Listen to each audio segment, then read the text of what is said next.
te mets à genoux, tu demandes pardon, tu te purifies. Avant même d'aller au lit, tu commets les mêmes péchés, tu te réveilles dans le même péché. Non, nous devons être vigilants. Amen. Nous sommes appelés à la vigilance. Parce que tout péché conduira à la séparation avec Dieu. Amen. Si tu marches dans le péché, Dieu va t'abandonner. Amen. Parce que quand Dieu a abandonné Jésus-Christ, personne n'est grand comme Christ. Alléluia. Personne n'est grand comme Christ dans ce monde. Alléluia. Mais Dieu a abandonné Jésus-Christ pendant 3 heures parce que Christ avait accepté de porter le péché de l'humanité. Amen. Et quand Dieu nous abandonne, nous serons aussi abandonnés par tout le monde. Yes. Bien-aimés, sachez-le, même les gens qui vous applaudissent aujourd'hui, ceux qui parlent bien de vous, parce que vous vivez avec eux dans le péché, parce que vous vivez avec eux dans ce que vous faites, ils vous encouragent même.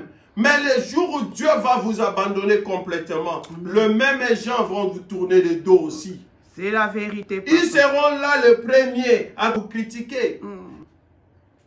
D'ailleurs, vous pouvez déjà le vivre. Vous voyez, même quand nous vivons là, tu es avec un frère ou une sœur, il y a des fois quand toi tu n'es pas là, ils se moquent de toi. Mais ce que tu faisais, tu étais avec la personne. Mais quand tu n'es plus là, ils commencent à parler mal, à témoigner mal contre ton nom. Ils doutent même de ta chrétienté. Alléluia.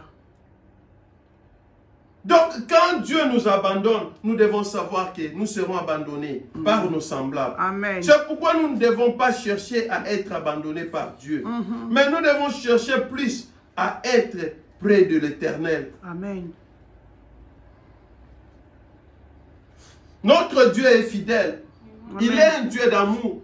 Toi, ne regarde pas ce que tu as tout fait, mais sache-le que si tu t'humilies, tu demandes pardon, tu ouvres ton cœur, Dieu va te pardonner. Amen. Even if you kill someone, even if you broke the bank, or you did something that yourself you thinking that people, they can't forgive me about this. People, they will not forgive you, but God will forgive you. Amen. C'est pourquoi nous disons qu'il est le miséricordieux. Riche en bonté, lent à la colère, plein de miséricorde, il pardonne. Et quand Dieu pardonne, ce n'est pas comme un humain. Nous les hommes, quand nous pardonnons, si je te pardonne aujourd'hui, après 4 et 5 jours, il y a quelque chose qui se passe, même si c'était dans un autre domaine, je vais te rappeler à toi, tu connais ce jour-là, tu avais fait ça, aujourd'hui. Mais Dieu, quand Dieu te pardonne, when God forgive you, God will not come to tell you, you know, last year, you asked me forgiveness about these things, and this year you come to do again this. No, God is not like that. Amen. When God forgives you, He forgets. Amen. C'est pourquoi quand il pardonne, il efface. Sur son tableau, là où c'était écrit, Anaclet avait péché, il a déjà effacé. Il n'y a plus de cri. Même quand il passe là, il regarde, il ne voit plus ton nom. Et même s'il y a un péché nouveau qui arrive, il voit seulement celui-là. Et quand tu demandes pardon, il efface. Amen.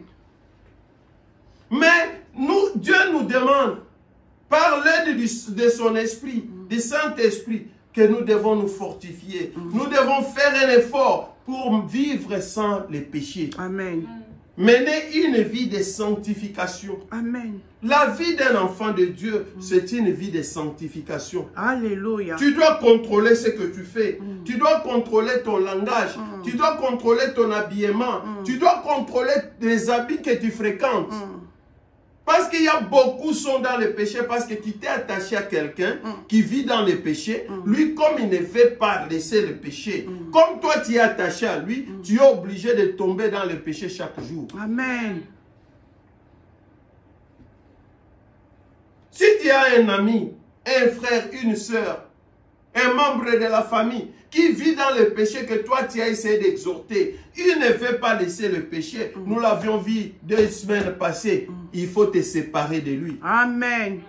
Parce que si tu ne te sépares pas de lui, sache-le que toi tu vas continuer aussi à vivre dans le péché. Alléluia. Tu t'es attaché à qui? Alléluia. Tu es entré dans quelle maison? Jésus. Amen. Il y a des fois, les endroits où tu passes, tu es allé te livrer toi-même. where you get that house is not the house of God. Ce n'est pas la maison de Dieu. Parce que Jésus-Christ, la parole de Dieu nous dit, il est le vrai sceptre. Amen. Comme il dit qu'il est le vrai, donc il y a aussi le faux. Alléluia. Amen. Ce n'est pas moi qui le dis, c'est la parole de Dieu. Et Christ lui-même dans la parole, il dit que il y aura un temps, les faux viendront. Amen. Quand Jésus avait prévenu qu'il y aura les faux, les faux là ne viendront pas au nom de leur maître. Ils viendront au nom de Jésus-Christ. Parce que ce sont des faux. Alléluia. Ils viennent, ils portent le nom de Christ, mais ce sont des faux. Jésus. Quelle maison tu es entré qui continue à t'encourager dans les mal? Nous sommes pendant la période de la grâce, nous sommes appelés à vivre une vie de sanctification. Amen. Amen. Amen. Nous allons lire encore.